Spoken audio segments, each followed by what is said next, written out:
Republican candidate for state treasurer, state of Mississippi.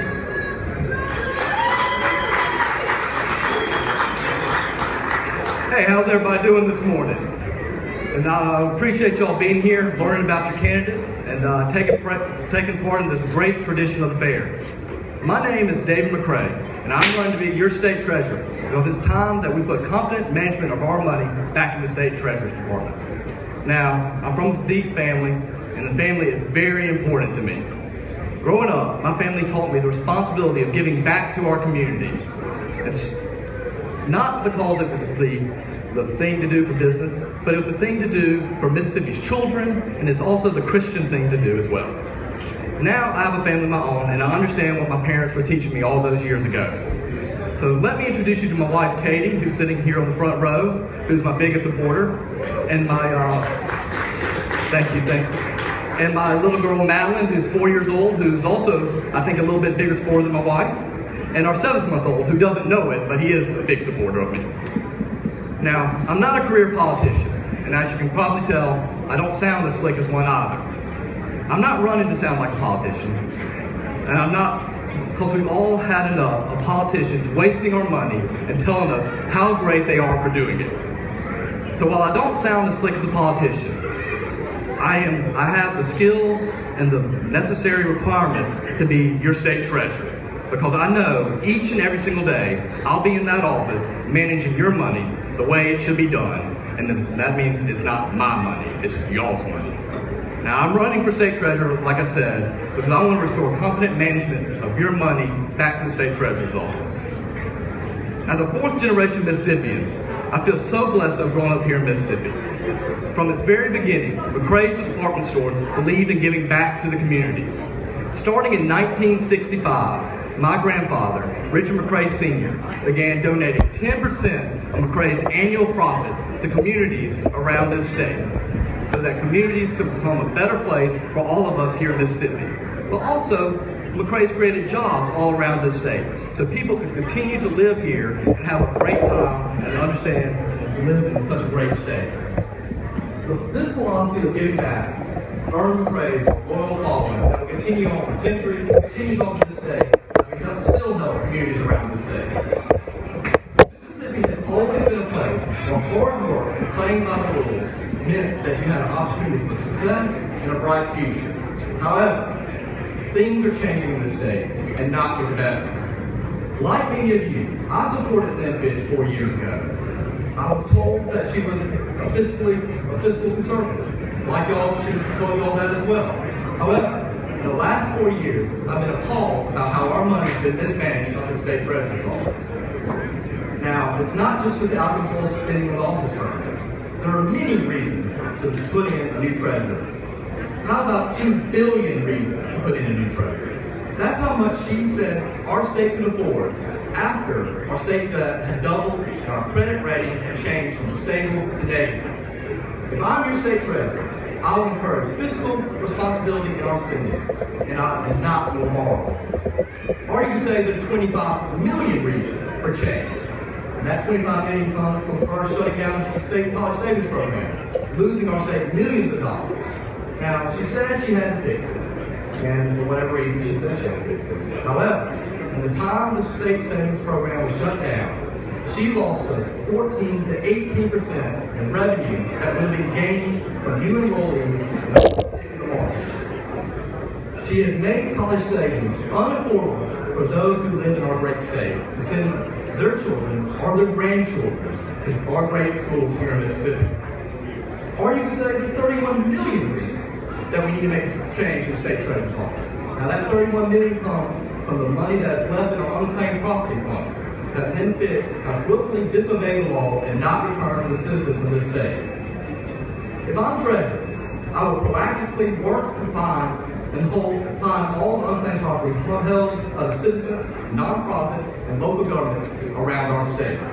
I'll make sure that I'll be efficient about returning our money back to the people when it's owed to. We should have known this was going to happen, because this is a pattern of mismanagement by Ms. Fitch. As director of the State Personnel Board, Lynn Fitch paid out $7.6 million in illegal salary and benefit increases. Now, don't take my word for it, because was cited by this was cited by the Parents Committee, and Lynn Fitch was cited for her mismanagement. We need to make a change. If I'm treasurer, I will confidently manage your money, because the decisions I make will have consequences now and for our children. I was recently visiting with a friend, and this story isn't unique, but I've heard this all around the campaign trail, but it really hits home hearing it from my friend. I was recently visiting with him. He has 2 small children. He works at a bank down in Jackson. His wife's a nurse. They have good jobs, they make good money. And I asked him, have you put your children in the college savings program? He said, no. And I said, why? Well, what happened? He said, it looks like a good program. Well, why haven't you done it? Because it's too expensive for families like myself. Now, many of you were counting on the college savings program for your children and your grandchildren. However, the decisions our treasurers made have made those too expensive for you. We need a reformer from outside state government to come in and clean up this mess. We need someone to root out the corruption, the waste, fraud, and abuse that is plaguing our state government today. We need to restore confidence in our college savings program. We need to end no-bid contracts that are benefiting political supporters at the expense of us, the taxpayers. We need campaign finance reform that will end gifts given to candidates. If I'm your treasurer, I will file detailed and accurate campaign finance reports.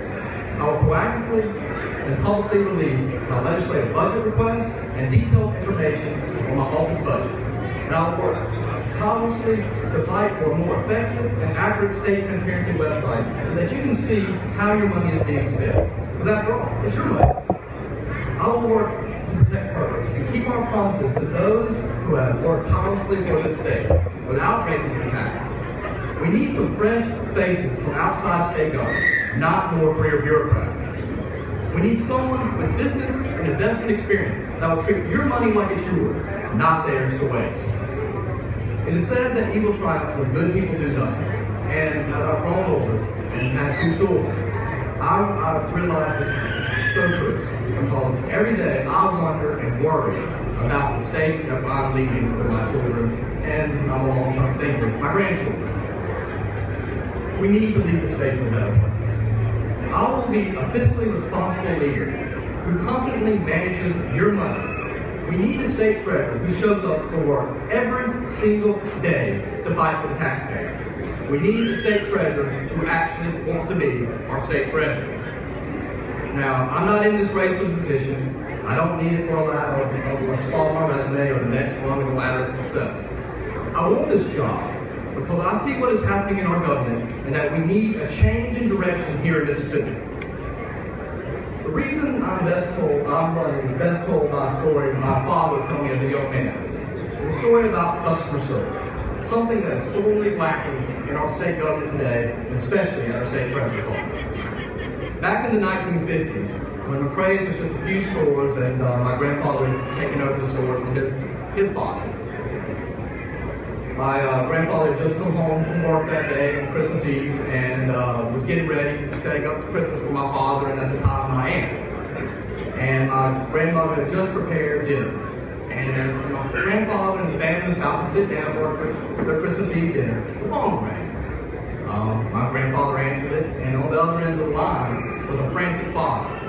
All the stores in Jackson were closed, he told my grandfather, but he needed a red regular flyer tricycle for his son. That he couldn't get one in Jackson because, like I just said, the stores were closed. Without any hesitation, my grandfather told him, "Don't worry, I'll take care of it."